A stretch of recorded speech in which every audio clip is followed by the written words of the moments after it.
For problem number 6, this is going to be kind of an extension of problem number 5. So a lot of the steps are going to be the same, except for the fact that we had this conductive spherical shell around our charge.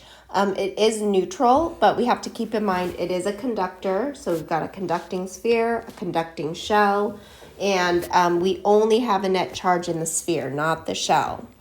So I'm going to do 1 and 2 first. Because we did it in problem number 5. And then I'm going to jump to C and D because that's going to help me solve problem number 3 and number 4. And I'm even going to draw, well, I'll draw the diagram or the sketch of the electric field lines later. So in this scenario, we have an equation. First, our equation is the enclosed integral EA, or E dot dA, is equal to Q enclosed over epsilon naught. The area we are working with is the surface area of a sphere. So we did the enclosed integral in problem number 5. So I'm just going to go ahead and substitute the area of a sphere here, which is 4 pi r squared. And again, that r is arbitrary. It'll be less than A for the first problem and greater than C for the last problem. And then I am going to isolate the electric field because that's what we're solving for. And I can see here on the right side that I've got KQ over R squared because the 1 over 4 pi epsilon naught represents K.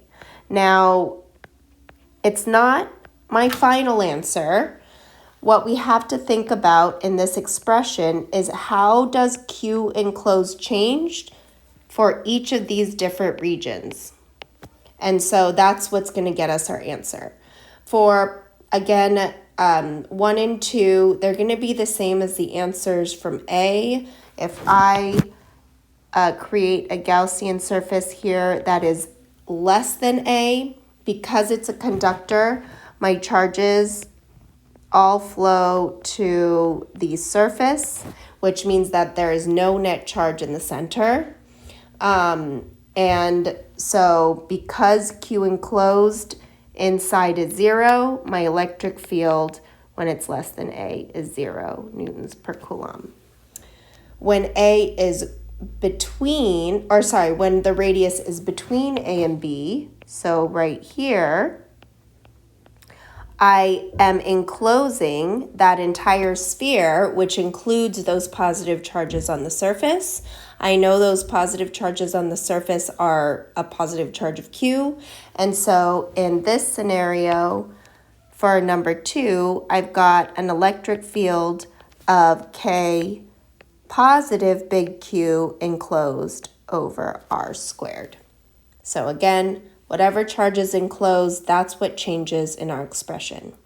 Now I'm going to skip down to C. It says, what is the charge on the inner surface of the shell? Now this shell is neutral. Net Q is equal to 0. That doesn't mean that nothing's happening. Because it is neutral, I know that these positive charges on Q are going to attract the negative charges on my cylinder. So on the inner surface, I'm going to have a negative Q charge because the positive Q only attracts the amount of charge from the inner surface. So this is going to have a negative Q charge on the inner surface of the shell, but keep in mind that my shell does have to be neutral. And so in order for that to happen, then I've got the same amount of positive charges on the outer surface of the shell, and the net positive on the outside has to equal positive Q in order to make sure that that shell is neutral.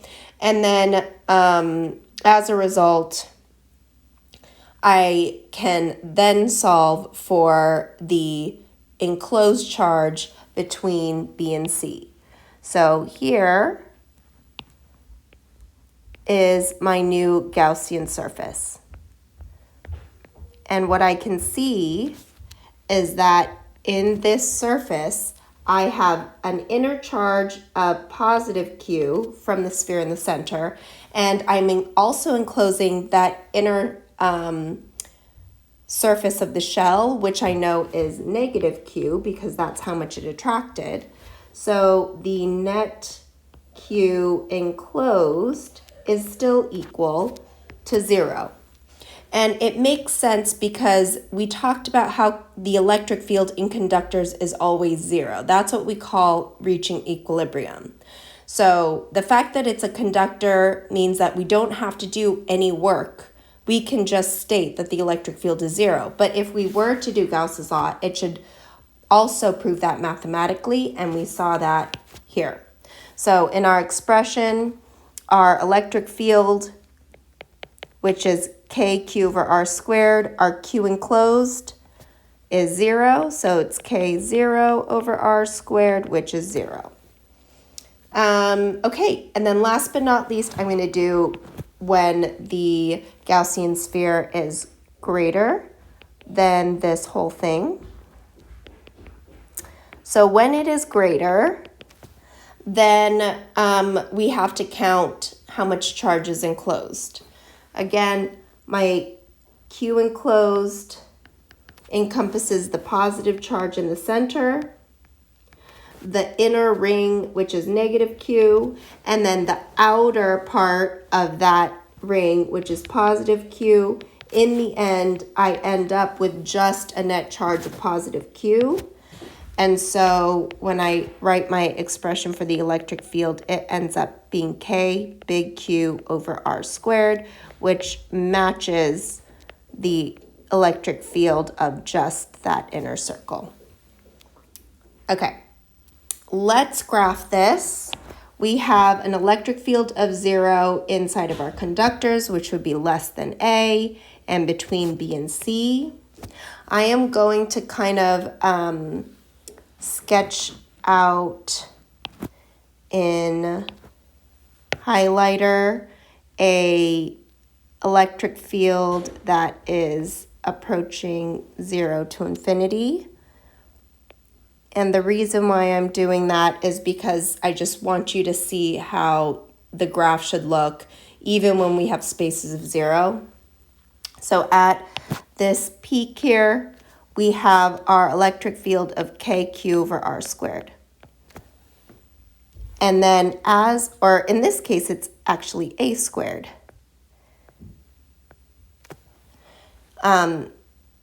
As we draw our graph, it goes from 0 up to that value. Once it hits B, we drop down to 0. And then at C, it continues that same parabolic path or inverse squared path downward. Same on the left side. It jumps up to kq over a squared, decreases down in an inverse squared proportion. It hits the conductive cylinder, drops down to 0, and continues that downward path. As it approaches infinity, it decreases down to 0. So this is what our graph looks like. You can erase anything in the middle, but those are minor details. Okay, part E. On the graph below, sketch the electric field lines within a spherical volume of radius r greater than C. Our electric field we saw up here is kq over r squared. So on the outside of this, it's going to be a positive electric field exuding out. And it is just based on the positive Q charge that we had in the center. So kq over r squared is the electric field when r is greater than C.